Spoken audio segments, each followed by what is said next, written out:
Hey friends, it's Kary Oberbrunner, and I have with me a fantastic young man who is COVID-free and just made it through. And we are going to talk about a very cool topic today. I'm so excited to invite Mark Aho with me. How are you feeling today, Mark? Very good. Much better. Thank Oh, you. man, I'll tell you what, just let's start out by talking about the fact that we're not guaranteed tomorrow.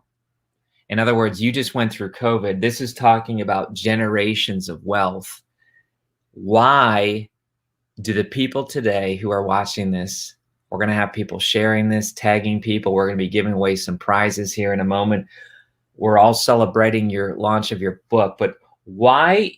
I love this concept. I mean, the moment you said generations of wealth, I said, I want that. Why is this relevant today? Well, there's a number of things, but what I have found over years past is that all generations are not gifted with creating wealth. Some are, some aren't. Now, if we all take a look at our own family trees, you could probably get an idea of this. I find that one generation might be very entrepreneurial oriented. They're gifted with creating wealth. The next generation may not be. They may not have the same type of opportunities, the same type of gifts, but they might be very gifted in maintaining wealth. Ooh, and so you can go from a wealth creator to a wealth maintainer. And unfortunately, more times than not, you go to a wealth destroyer. Some generations destroy wealth of all the things that were done in prior generations within their own family tree. Wow. Hold on. We got people jumping in. By the way, share where you're from, folks. You're going to want Mark's book. One lucky person is going to get a copy. The others of you are just going to spend a few bucks to get something that'll change your generations for many, many years to come.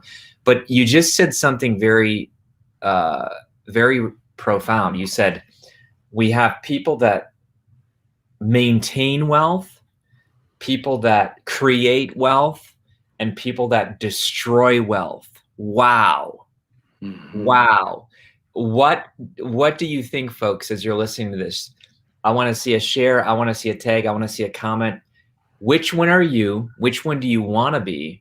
And Mark, tell us a little bit more, because I love my parents. They're probably tuning in. I love them to death. You're from Michigan. They're from Wisconsin. But I didn't grow up in a family, a long history of wealth creators. So talk to us, because I think a lot of people watching this right now are saying, I want to be that wealth creator. I don't want to be a wealth destroyer. I don't want to just maintain. How can you do that? Sure. Well, if you're in a multiple generations of no wealth creators, that's okay, and that's fine. I always say that wherever we are today, it's the aggregated summation of every decision we've made in the past. And so you think about that. So if you had no wealth creators in your family tree, maybe you are the opportunity to create that wealth for a future generation of your children, your grandchildren, and not only for your existing family tree, but maybe for others. I always say that with the creation of wealth, because you put faith in with wealth, and a lot of times people feel that faith and wealth don't go together. I say that if you create wealth in an honorable way, and you have good intentions for it, what could be wrong with that? I don't see why that would be a problem. I know, sir, there are some people, there might be some people on, connected with us today that may have had that mindset that, creating wealth is going to cause problems. But I guess, maybe that could be true if you have wrong intentions for it. So you might be that individual who can create some wealth, and it doesn't have to be the type of wealth where they're multi billionaires, but a little bit of wealth that passes on may get something started. It may ignite something for a future generation. And and this is only part of the equation. The other part is, if you are the wealth creator or you're starting to create some wealth, you now need to educate your children and your grandchildren, and so that they can be educated on what they might do with it. I think everybody, even if you do inherit some wealth, you need to be productive. And when you raise your children, raise your grandchildren, and maybe you even realize they're going to get a lot, you're going to raise them in such a way that they're going to be productive people. And if they are productive, they will maybe pass that wealth on to other causes or other people or other family members. There's so many good things that can come from this. So if you have a mindset that maybe wealth is bad, I would challenge you to go to the other side of the equation and say, hey, if I have some gifts and I can create some wealth, I have good intentions, you might be able to do something that's extremely good for many generations ahead. Or if it's on a charitable side, maybe you create a donor advisors fund and you start building that fund. You put a mission, vision, values together for it. You can be the trustee. You can have your children be the future trustees and your grandchildren forward to start teaching them about good things that can be done with money and wealth that was provided by either a prior generation or themselves. I sort of opened up a lot of things there. This is so good. By the way, Kirsten is here.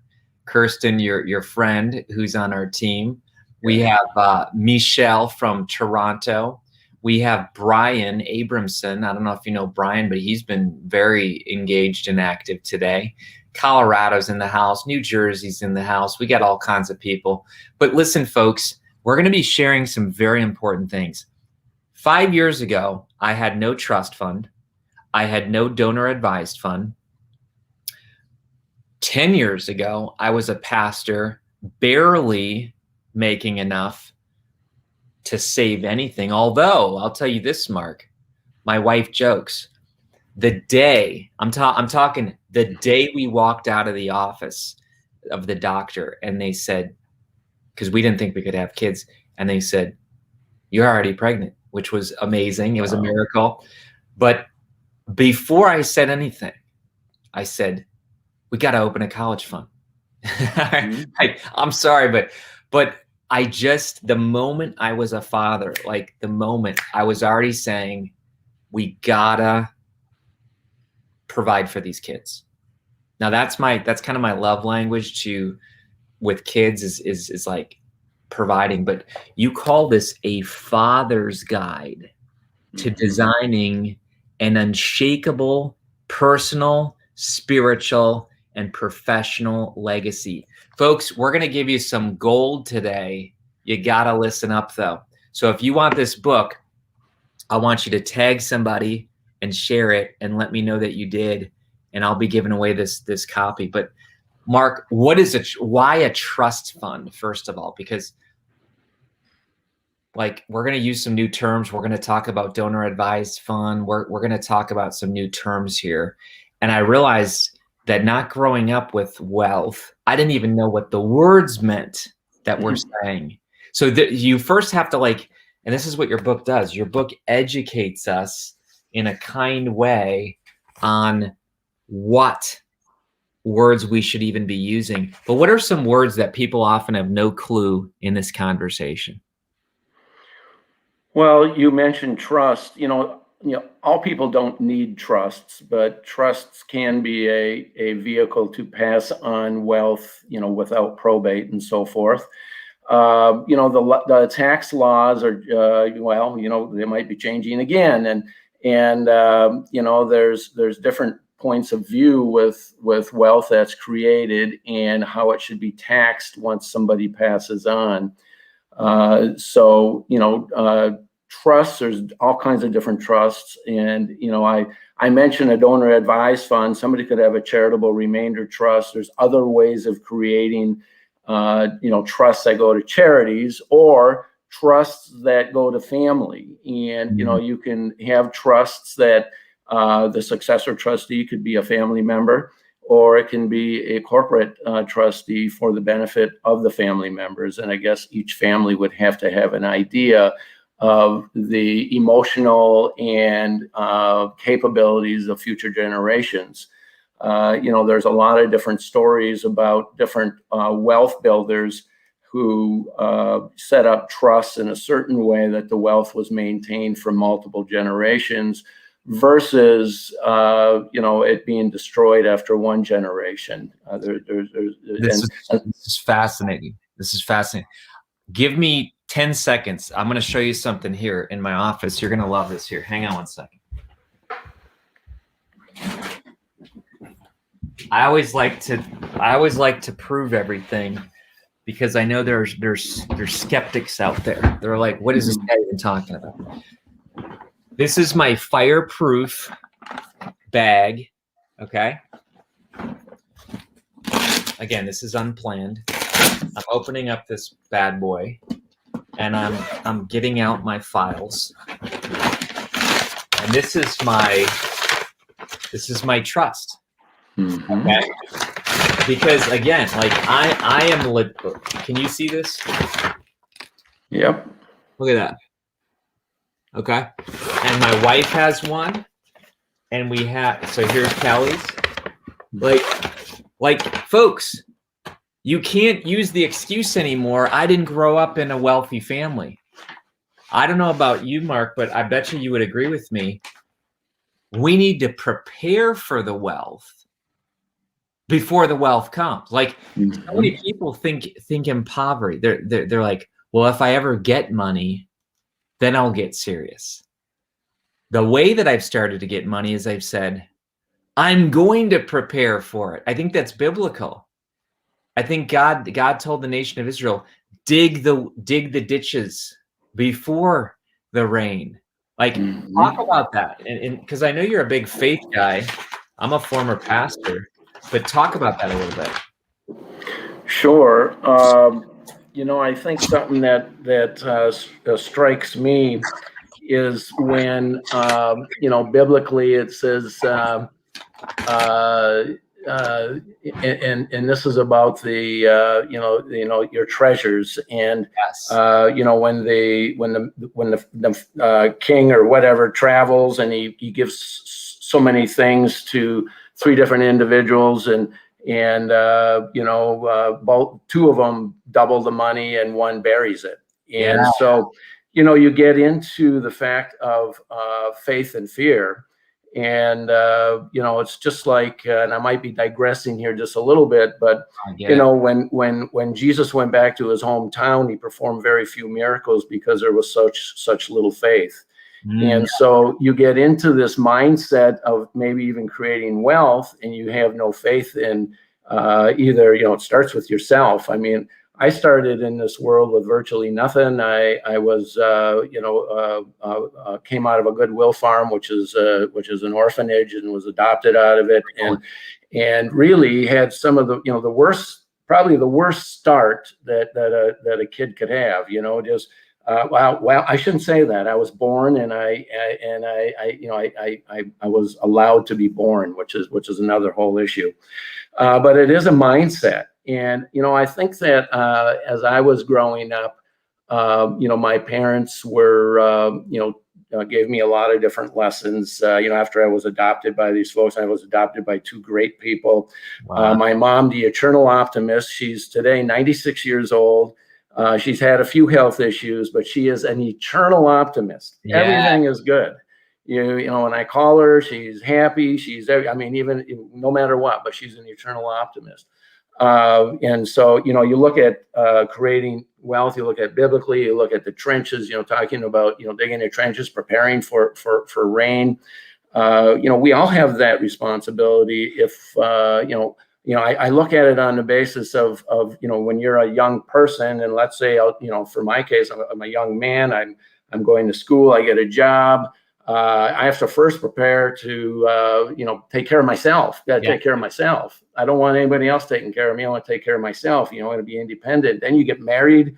Now you want to, I looked at it. I want to take care of my wife. My wife's perfectly capable of probably taking care of herself, but I want to do that. We have children. I want to take care of the children.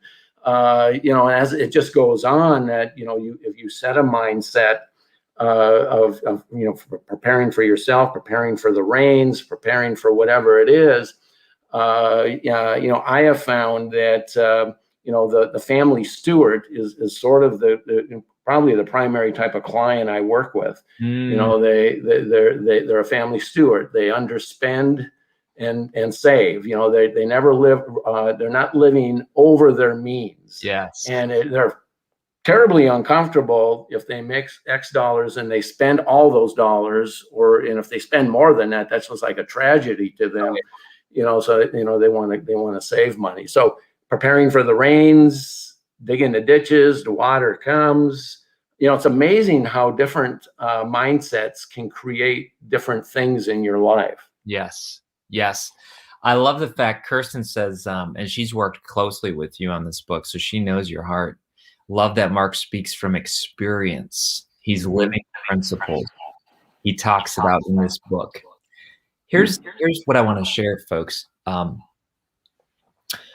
Mark's a good advisor. He's a great advisor. In fact, I want to show you his website here, because I knew in seconds that Mark was a good advisor, and I'll tell you why. And I'm going to surprise you. You might not even know what I'm going to say here, but you're in Marquette, Ohio. I'm sorry, Michigan. Michigan. So you're in the UP. Is that what that's called? The upper. Yes. So like are you literally over Mackinac? Yes, the Mackinac Bridge is about 3.5 hours southeast of us. Oh my gosh, man, you are way up there. But yet you're doing amazing. Like you're in this, you know, what some might think compared to New York City, small, and yet your work speaks for itself. You mentioned the kind of client that you're going after, and that's the client that you can help, who's the steward. But I knew Mark, I met him in Chicago. We were at a strategic coach meeting, and we broke into separate groups, and I'm talking in minutes.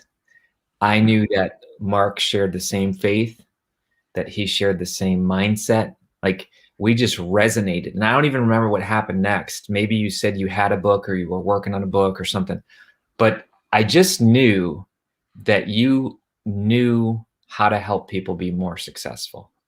Folks, go ahead, type in the chat if you know someone like that. But even the fact Mark's saying, I don't want to just invest people's money. I want them to create a spiritual legacy. I want them to create a family legacy. I want them to bring in faith. I want them to have a trust. I want them to have charitable donor funds, advised funds. Talk to us, Mark. Where does this come from? Where does this deep passion come from to want to do that? Well, speaking of the faith side of the equation, you know, first, I don't know if I can explain it. I think ever since I was a young child, I loved God. I loved Jesus Christ. I loved the Holy Spirit. And I can't explain why. I never had a rebellious time period. I think about the fact that, you know, I was born, and I think that that alone to me was God's working. And, you know, I felt through my life, you know, I'm a Roman Catholic. And, you know, there was a time where, you know, a priest wanted me to consider the priesthood, and I, you know, I went in some other directions. But, you know, I think that no matter where you are in life, wherever you are, Kary, or anybody listening here today or watching, you're doing God's work. And I went to a Cursillo actually, and I was talking about this, and you know, it was made aware to me at that time that what I'm doing and the people I work with, I'm doing God's work in the way that God wants me to be doing His work. And what I try to stress in the book somewhat too is that wherever you are, you know, if you have faith within your heart, you're doing God's work one way or another, and you might not even realize it. I know I didn't realize it for a period of time. Yeah. And so, and of course, when I've always had an interest in being a financial advisor, capital markets, investing money. I'm just passionate about what I do. I just love it, day in, day out. And, that's another thing that I would like, anybody that's watching today, whatever you're doing, I don't, it's probably you probably already know it. The more success you have is because probably how passionate you are. Now, it may not be dollars. It might be in other areas. And I think that when, you do a lot of good things, maybe you're doing a lot of deeds, maybe you got your hands in, that's great. And that's where your gifts are. And that's, if you're passionate about it, you are 100% successful. That doesn't have anything to do with the wealth side of the equation, but that's not where your gifts are. And so for those of you, though, that are, you might be thinking in the back of your mind, you know what, I've got some capabilities and I love what I do, and I don't know why I haven't thought about it this way. But, I'm going to, I think I want to make a little bit of a change. When we start meeting with a client, we do an extensive discovery, because what's most important to us is learn everything we can about them. I don't, if somebody comes in and they say, well, buy this stock, buy this, well, that's crazy thinking. Maybe you should, maybe you shouldn't, but let's get to know you. Let's put together a very knowledgeable financial plan for you with your goals and your objectives. And now we'll design something for you to get you there. That's so and it could change along the way. So it's every 6 months we usually review, we go through things change. And, it's our job to make sure that we counsel our clients properly on if it's building wealth, if it's a missionary trip, whatever it is. Yes. We want to help. And I have found that it's taken me in a lot of different directions with clients from time to time too, but very rewarding one way or another. Not only hopefully 100% for them, but it's rewarding to be part of their journey. I love this benefit that you talk about. I love the back cover copy here, the book. We've been honored to be the publisher, but there's this term, become a truly successful investor. I gotta say, Mark, until 30 seconds ago, if you would have said, define yourself, Kary, I would have never used the word investor. And that's part of the problem. Like, in other words, I've been investing for years, but I don't consider myself an investor. Now, I tell people all the time that authors, I say, start calling yourself an author. And I can preach that because that's the world I know. But one of the blocks I have with authors is until they start seeing themselves as an author, they don't own that. And therefore, then the book becomes this thing that they someday might do. And that's why the very first mission in our program, we call it the I am an author speech. They have to give a speech. This is when they first join. I'm talking in the first day, they have to go on live on Facebook and say, I'm an author. and they have to tell us about this day that they're going to experience something in the future where they're where they are already living their author dream. And they tell it in the present tense on purpose. How important is it that right now, Brian, Michelle, Kirsten, that they start seeing themselves as an investor? How important is that in your experience? It's very important. A mindset is the driver of all future goals and objectives, if you have them, or even if you don't have them. If you have a mindset with no goals and objectives, well, you could end up on any shore, right? And so mindset is so important. The other thing I would add to that, Kary, is when you have those words, say I am an author or I am an investor, you need to write them down. And going back to, and I think Kirsten asked about, the principles. One of the things I state in the book is, and I don't care how long it takes, I don't care how old you are, I don't care where you are in life, if you've never sat down and wrote out what your principles are, what drives you, what's your value system, you're sort of floating around. I wrote some down. I got into this actually through Ben Franklin. Ben Franklin is started with the fact that writing down a value system, and so if you do it right, it never changes. I wrote mine 25, 30 years ago. It's never changed. Wow. And because they're so true. But what it does do, so their words, their mindsets, their values, their principles, they're written down. I laminated them, and I pretty much carried them around. And so that's how important that mindset is, because in life you get off track. You're going to get off track. Everybody is. We're human beings. We're in a fallen world. You're going to get off track, and all you have to do is pull that out and get back on track. And the fortunate thing that we do have in life is that you can get off track, get back on track. If you're on a diet and you have a day where you get off your diet, it doesn't mean it's over. It means just get back on the diet. Yeah. That's so good. The investor side of it is, if you have a mindset that you're an investor, you either are and you can do it yourself, which I applaud, or you need some help. Yeah. Because there are, a saver versus an investor. A saver might hide their money under their mattress. They keep cash in a jar. They put it in the bank. Virtually you're not getting a lot on it right now. They're afraid to invest money because of the ups and downs of the market. And in the book, I'll talk about the 6 principles of being a successful investor. Yes. And 3 of those things are all behavior oriented. It's a mindset. It's a behavior issue. And if you can master that behavior issue yourself, great. If you can't, you need some help.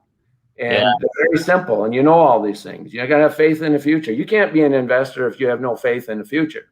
It just isn't going to work. There you go.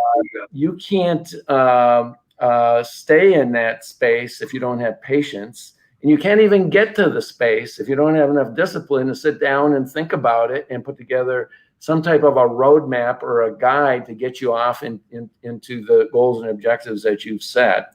I love that. And so great. I mean, I obviously, it's kind of funny with this book. If I'll just read little snippets of it from time to time, and I smile. And I say, I love this. Of course, it's what I believe so dearly. Oh yeah. When I first started thinking of this book, it was actually going to be called Letters to My Children, because I want to tell my kids so much, and they're all busy. And I would write them notes. I'd write them letters. I'd write them stuff. And I finally said, you know what? I'm gonna write a book.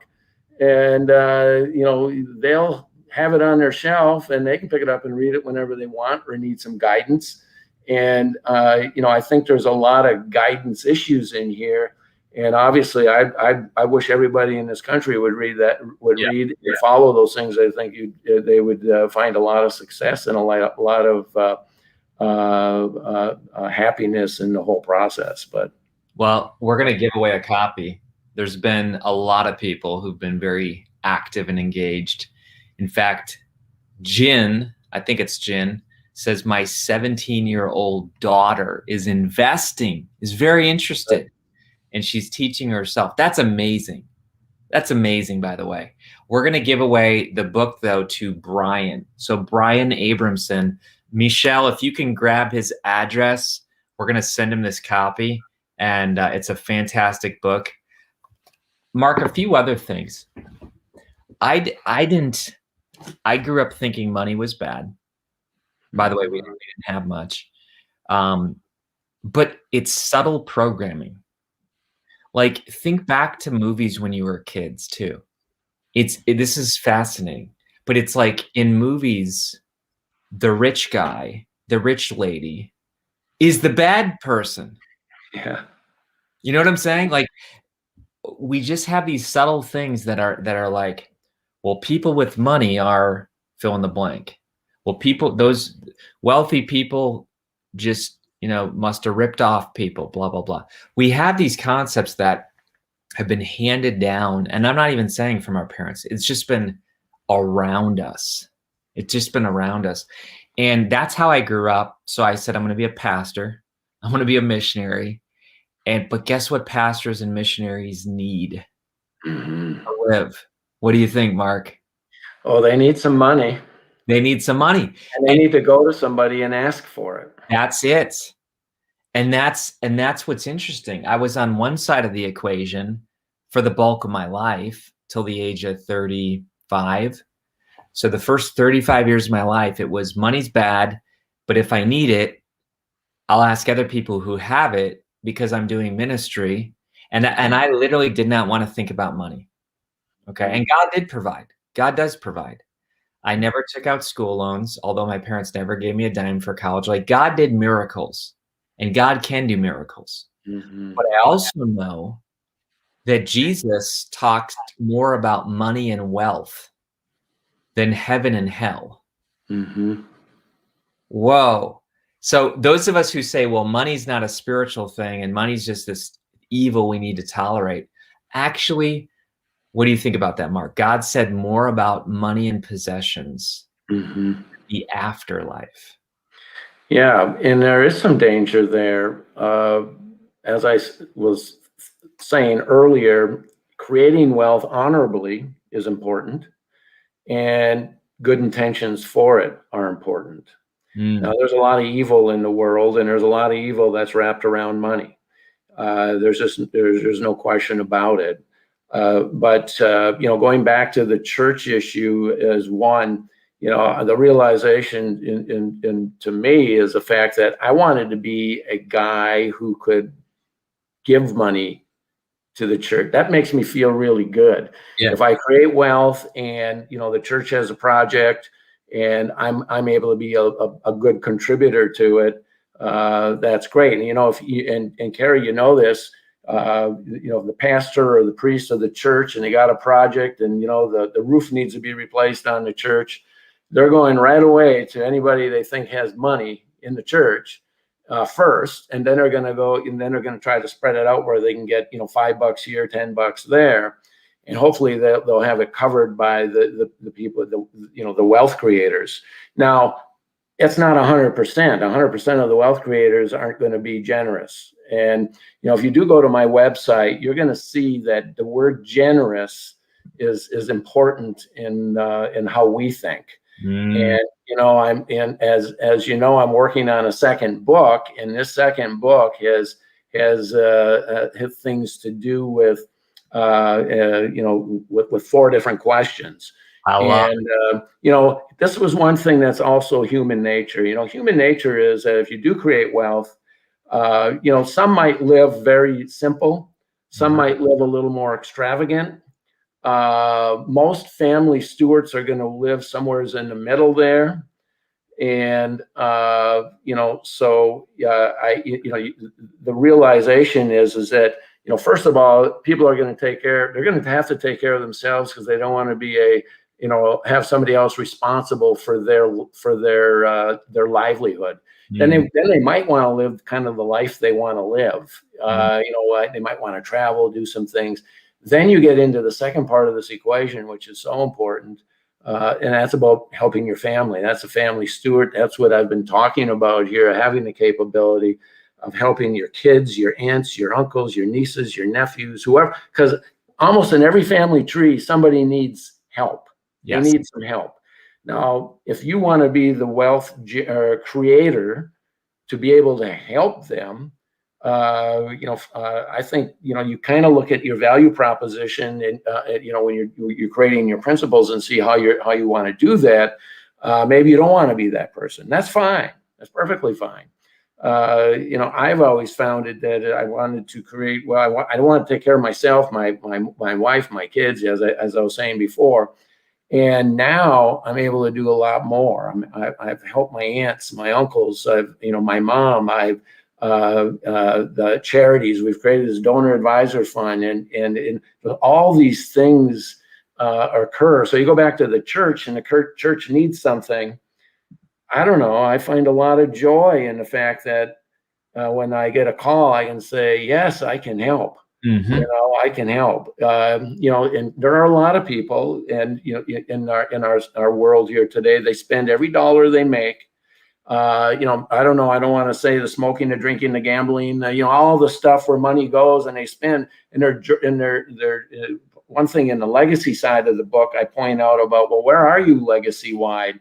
Are you the type that says, well, I want to spend the last dollar that I have the day I die? Ooh. Or do you want to be the individual that says, I have not only not spent all these resources or all these gifts, because let's face it, everything we have is God's. Yeah. Everything. It's all God's. It's not ours. We get to be stewards of it. Mm-hmm. And so, some people have a lot, some people have a little. Don't worry about it. If you have a lot, you're a steward of it. Be a good steward of it. And then when you do pass, you could be on the other side of the legacy equation saying, I not only, I took care of myself. I wasn't dependent on anybody else trying to take their money to take care of me, but I helped all these other people, not only during my life, but like a donor advised fund that could go on for years and years and years. And so God gave you these gifts of creating wealth. You've parked it someplace that's going to help generations and generations ahead of you from God's gifts, because it's his anyway. Yeah. So I love this. Couple more thoughts here. I don't want to make money. I want to create value. See, just that little thing right there. By the way, a 17-year-old just bought it. She's going to be 18th. 18th on the 11th. So there you go. That's so cool. You got a 17-year-old reading your book. Terrific. But folks, here's the big shift. One is that money is the focus. The second one is that creating value is the focus. And that's exactly what Mark's talking about.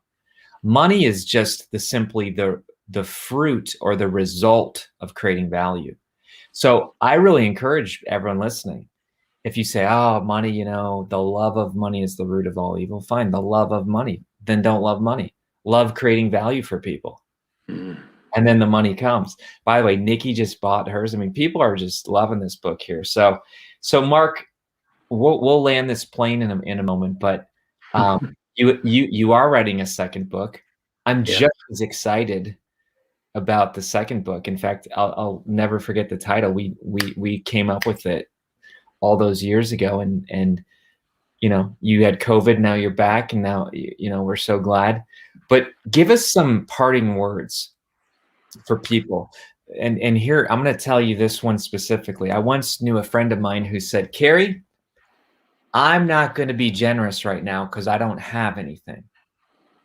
But when I have a lot of money, then I'm going to start being generous. And I won't even tell you that guy doesn't have any money today, which is the truth. But why is that a lie? Why are we lying to ourselves when we say, I don't have anything now, but once I do, then I'll start being generous? Yeah, the problem with that is that never stops, because the bar that they've set, or whatever it is, I don't have anything. A year or two goes by, and then maybe they have a little more. The bar is, well, I still don't have anything. One thing I think back to when my kids were young. I was living in a house that needed all kinds of repairs. I just money had to go to a lot of different places. And I just decided, I said, you know what? I don't care. Every week when I go to church, I'm putting this amount in the bucket. I'm going to put it in. It reminds me of a priest one time who said, listen, if you have some faith to say, I'm going to tithe, or I'm going to put X dollars in the bucket. If it doesn't work out for you at the end of the year, come back to me and I'll give you your money back.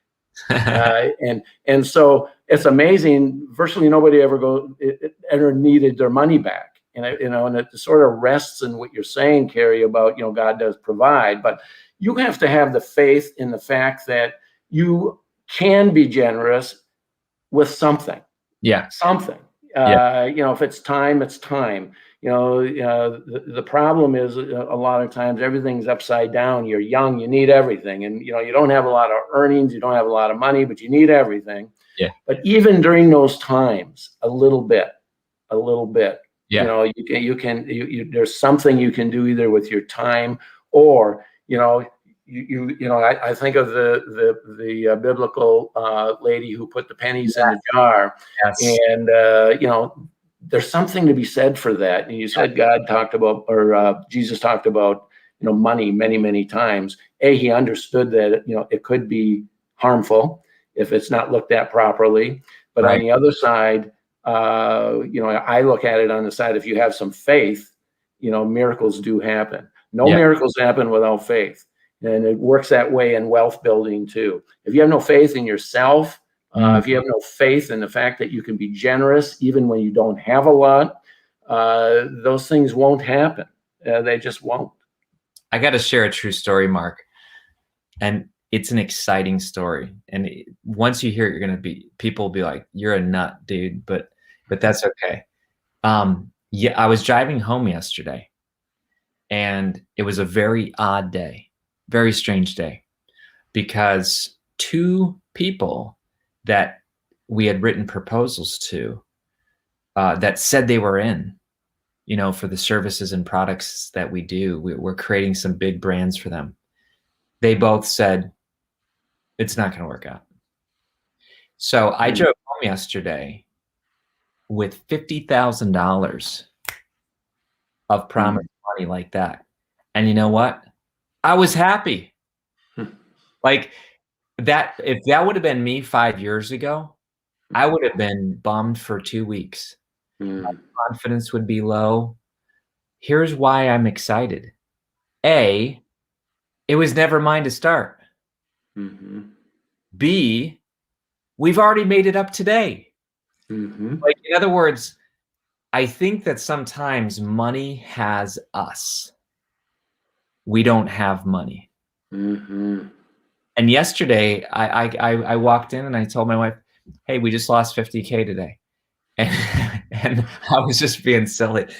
And she's like, well, no worries. You'll find a way. And we already, God already provided. I'm just saying, to me, this is an exciting adventure, because the person who thinks they have nothing, when it's taken away from them, they're devastated. Talk to us, Mark. What do you think about this? You think I'm a nut, or am I tracking with you? No, you're tracking, because again, it goes back to a mindset. And, we have choices. We have choices as to how we'll use the word react. You have a choice to react. We have choices to be happy. We have choices to be sad. We have choices to have faith. We have a choice to live in fear. I think a lot of times, on the health side of the equation, you think about, living in fear, anxious, no confidence. Those are things that really not only destroy where you're going in the future, but they can destroy your health. And so I love the story you just told, because you had a choice. You had a choice as to how you were going to react and how you were going to feel about it. Now, if you wind that back a little bit, and let's say you took the choice that all of a sudden you went, oh my gosh, this is terrible, and everything was bad. Would that help matters? No. Would that help your health? No. Would that help you win some success in the next day or anything or anywhere else you're going? It won't help anything. So the attitude of saying, all right, wasn't meant to be. Yeah. I can look at that with clients. I can say, well, I've got these multi-million-dollar clients, and they decide not to work with me. Well, there's probably a reason why that's the case, and it's okay. It's perfectly okay. And I think you're onto something. I think that you're basically saying, and you said it several times today, it's all God's anyway. Right. So if it's all God's, did I really lose it? No. No. I love this, Mark. I mean, I got to read your bio. Okay. I just want you to, we're going to close with this, but Mark Aho is a devoted husband, a dedicated father, and a successful financial advisor in the Upper Peninsula of Michigan. He's blessed to be adopted. That's Mhm. cool. As an infant and raised by loving parents. That's the one who you mentioned, your mom, who's 96. Yep, she's 96. Oh my gosh. He embraces the noble notions of faith and family. As a lifelong learner, Mark champions a positive view of the future and anyone's ability to build wealth. Anyone's ability. Anyone. Mhm. You right now. I'm talking to So you. true. Over the years, he has built a team of professionals who reflect his present drive for excellence.